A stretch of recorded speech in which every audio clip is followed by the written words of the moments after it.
بسم الله. السلام عليكم ورحمة الله. نعمل مع بعض ان شاء الله النهاردة الجلاش بطريقة سهلة جدا جدا، حلوة قوي قوي. انا كنت عاملاه معاكم في العزومة بس انا ما اتصورش جامد، كان ناقص، فانا قلت اصوره لكم كده من اوله لاخره ونعمله مع بعض.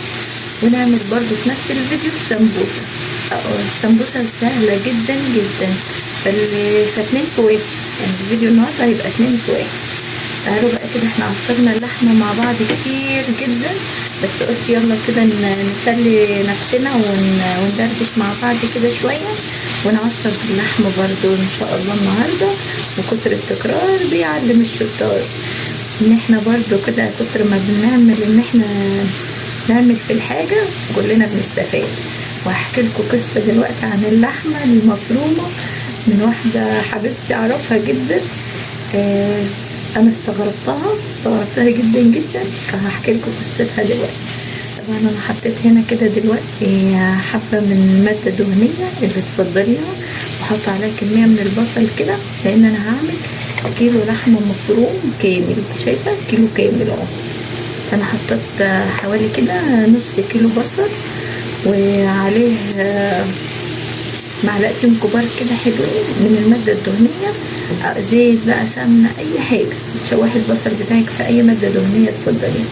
انا مش بخلي البصل ياخد لون ولا اي حاجة خالص، يا دوب كده انزله اشوحه بس كده في المادة الدهنية وانزل عليه باللحم. نزلت كده باللحمة بتاعتي. طبعا دي ضعيفة في التقليب، انا هجيب المعلقة الخشب وهقلب بيها. جبت معلقه خشب كده وهدوس بقى على اللحمه بتاعتي كده، ان انا افردها في البصل. تعالوا بقى نقول لكم حكايه حبيبتي اللي انا اعرفها دي. قاعدين نتكلم في مره وبتقولي على اللحمه المفرومه ان هي بتقعد تسوي فيها زي اللحمه اللي هي العاديه. ازاي يا حبيبتي؟ ازاي اللحمه المفرومه مجرد ما انت شوحتيها كده وانت دخلت مع البصل والتوابل خلاص هي كده استوت؟ فراحت قالت لا ازاي، ده انا بحط لها ميه الميه حبه بحبه او سنه بسنه كده لحد ما تستوي. يا حبيبتي اللحمه المفرومه غير ما انت بتتكلمي عنها. تقول لي لا والله انا ما بعملها غير كده وتحلف. قلت لها لا، من ساعه بقى ما انا قلت لها عليها وهي بتعملها بالطريقه اللي انا بقول لكم عليها دي، اللي انا اعملها معاك، وبتكون في منتهى الجمال. كل شويه كانت تروح بقى تقول لي بتاخد وقت. طب ازاي اللحمه المفرومه ما بتاخدش وقت خالص؟ ازاي بتاخد معاك وقت؟ تقول لا، انا بحط لها حبه بحبه ميه لحد ما بسويها زي اللحمه العاديه. تخيلوا بقى. فهي دي كانت قصتها. هي انا اختصرتها لكم، جبت لكم الملخص بتاعها. طبعا كده انا قلبت البصل اهو مع اللحمه.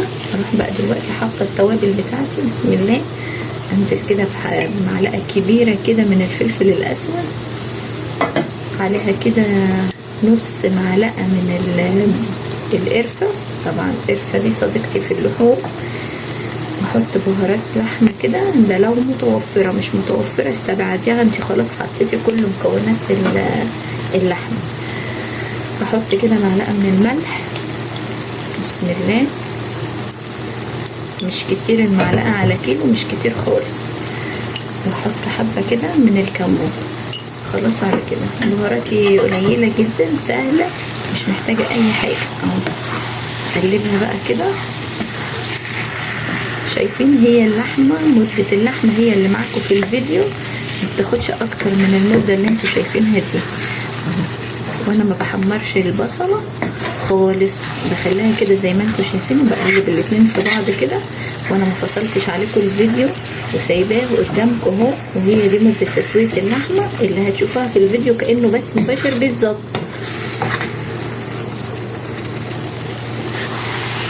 ادي اللحمه اهي.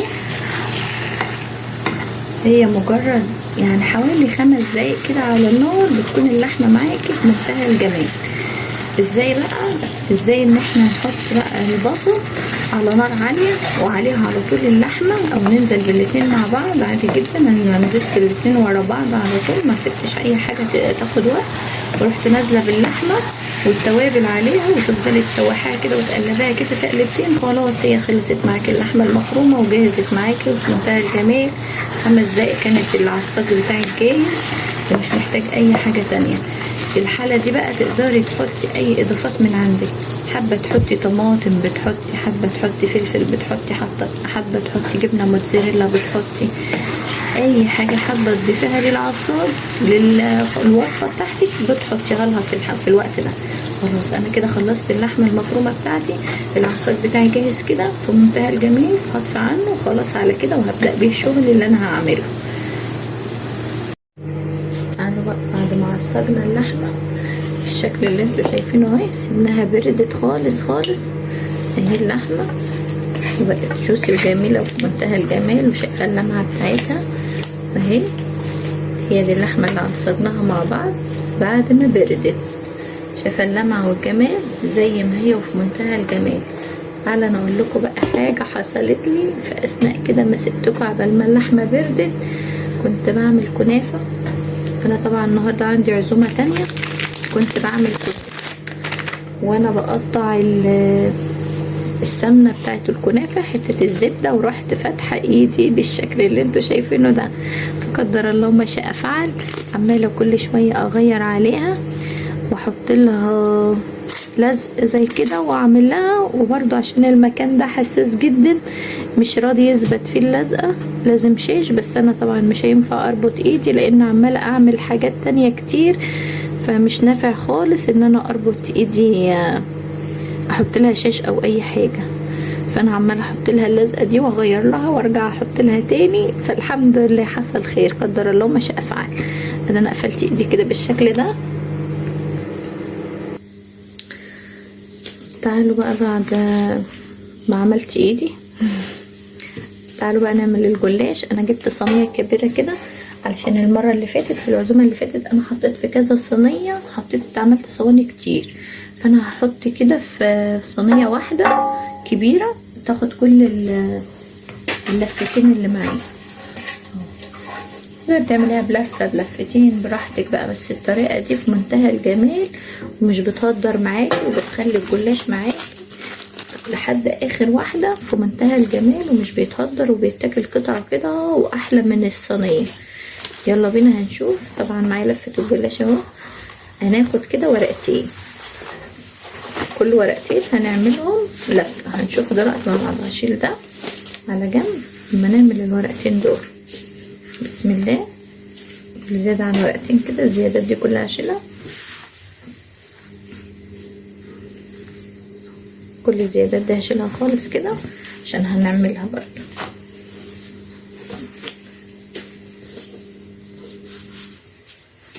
واجيب بقى السمنة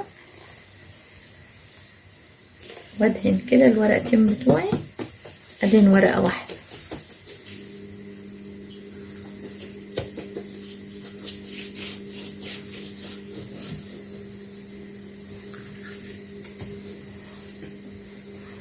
هجيب اللحمة بتاعتي. بسم الله.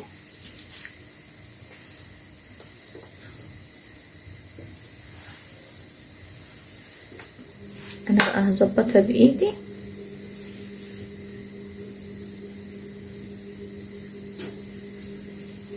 بالشكل اللي انتوا شايفينه ده، وهروح كده لفه الورقتين بتوعي على بعض كده.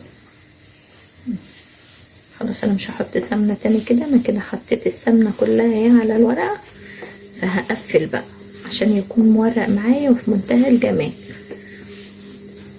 الجنب ده بس اللي مفيهوش سمنه احط له حبه صغيرين كده بس، وهحطه واجيب الصينيه بتاعتي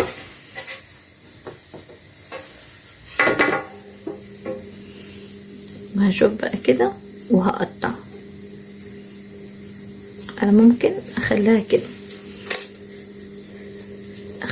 افضل وابقى اقطع اوريلكوا دلوقتي. انا هكمل الصف زي ما انا عملت واوريلكوا واحده تاني وخلاص، وانا هعمل مع نفسي واكمل الصينيه وابقى اوريها لكم ان شاء الله، عشان ما اطولش عليكم الفيديو اكتر من كده، لان كتير بيقول لي فيديوهاتك بالطول، بس غصب عني انا ببقى عايزه اوصل لكم المعلومه يعني بأكبر قدر انكم تستفادوا منها والمعلومة توصل مظبوطة.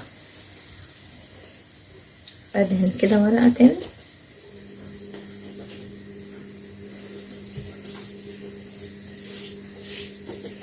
طبعا انا ايدي فيها ألم فظيع فظيع، الحمد لله حصل خير.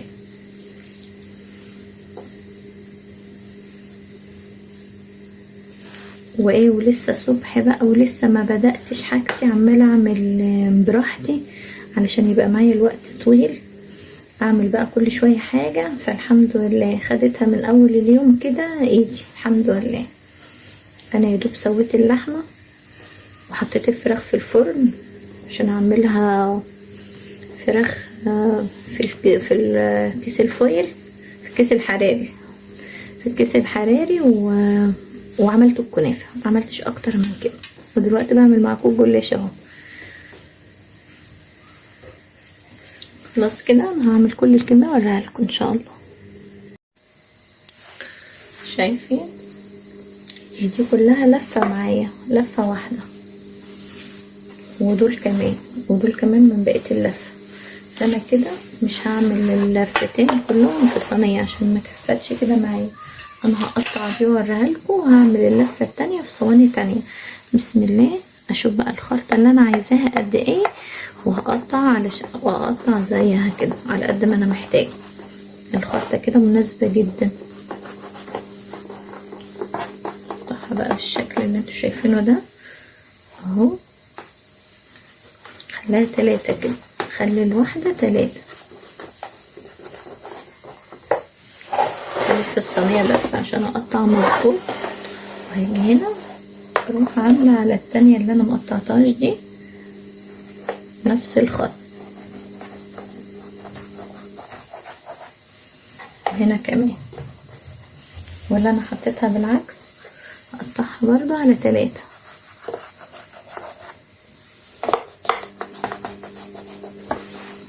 وهحوش بقى القطعة الزيادة دي علشان تكون الصينية معايا مظبوطة بالشكل اللي انتوا شايفينه ده.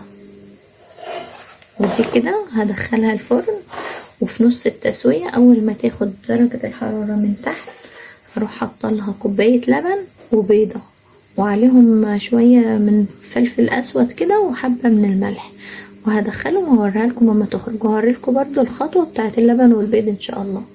فانا دي هخليها كده على جنب.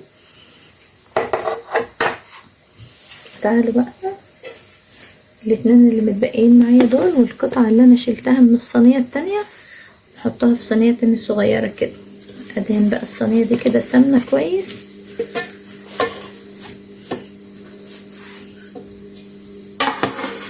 واروح هنا جايبة دول اقطعهم نصين كده واحط في الصينية بتاعتي اهو. نصين كده جت على قد الصينية.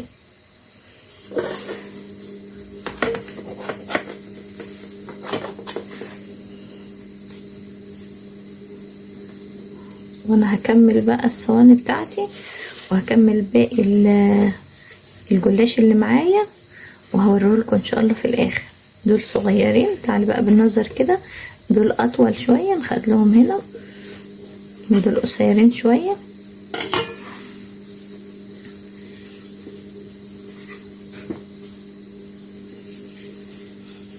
ودي بقى هجيبها هنا كده في الجنب عشان اكمل بقية صينيتي.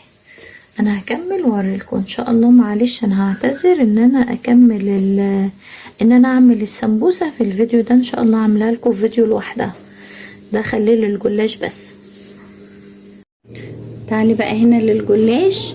شايفه الصينيه دي خدت نص تسويه كده في الفرن، وشايفه دي لسه ما دخلتش خالص. شايفه الفرق ما بينهم اهو، الفرق ما بينهم واضح جدا. دي شايفه السمنه عملت كده والورق شف شويه، لكن دي لسه خالص ما دخلتش. ففي نص التسويه كده هعمل ايه؟ هجيب كده طبق او اي حاجه او اي كوبايه او اي حاجه، بسم الله، وهكسر فيها كده بيضه زي ما انتوا شايفين بالشكل ده، وهحط كده عليها كوبايه من اللبن. احط حوالي كوبايه من اللبن كده على البيضه، هحط كده نص معلقة او ربع معلقة فلفل اسود اهو، رشة كده صغيرة، وربع معلقة ملح اهو، رشة برضو صغيرة من الملح، واقلبهم كده كويس جدا اهو. هضرب البيضة مع اللبن وهضيفهم على اللي هو دخل الفرن اللي هو ده، وهوريها لكم لما تخرج. بسم الله اهو، هضيفهم بقى على ده كده وهدخلهم الفرن. شايفه الجمال؟ هتبقى عامله زي الكيكه اهي. هدخلها الفرن وما تاخد اللون هوريها لك ان شاء الله. وادي الجلاش بعد ما خرج اهو بالشكل اللي انتوا شايفينه ده. هنقطعه بقى بالشكل اللي انتوا السهل اهو. قطعه بقى بالخط الطولي كده اللي احنا كنا مقطعينه عليه، وهنقطعه بقى بالطريقه اللي انتوا عايزينها كأنه خرط بالظبط، لكن هو بيبقى في منتهى الجمال. قطعيه بقى بالشكل اللي انت عايزاه، وبيبقى سهل جدا وسلس جدا في التقديم، وبيبقى في منتهى الجمال والروعه. انا هغرفه كده وهوريه لكم ان شاء الله في التقديم، بس هوري لكم واحده كده اهو. بسم الله، شوفوا التسويه بتاعته كله قدامكم اهو، مفيش حاجه من وراكم اهو. بسم الله، شايفه طالعه الخرطه في منتهى الجمال. انا بقى هغرفه واوريه لكم. وادي الجلاش بعد ما قدمته اهو بالشكل اللي انتوا شايفينه ده. احط له بقى اي حبه بقدونس كده خضره، بيكون في منتهى الجمال. وده كده كان الجلاش معانا الصوابع اللي في منتهى الجمال، السهل جدا جدا ولا بيهدر معاكي، وحلوه قوي قوي في الاكل. بتاخد الخرطه كده على بعضها، حلوه جدا جدا، والولاد بيحبوه جدا جدا. انا عملته كذا مره والولاد عندي يحبوه جدا جدا. يا رب كده الفيديو النهارده يكون عجبكم. لو عجبكم بقى ما تنساش تحطوا لايك للفيديو وتشتركوا في القناه لو انتم مش مشتركين، وتفعلوا زر الجرس على الكل عشان يوصلكم كل حاجه انا هعملها لكم. واسيبكم في رعايه الله وامنه، والسلام عليكم ورحمه الله.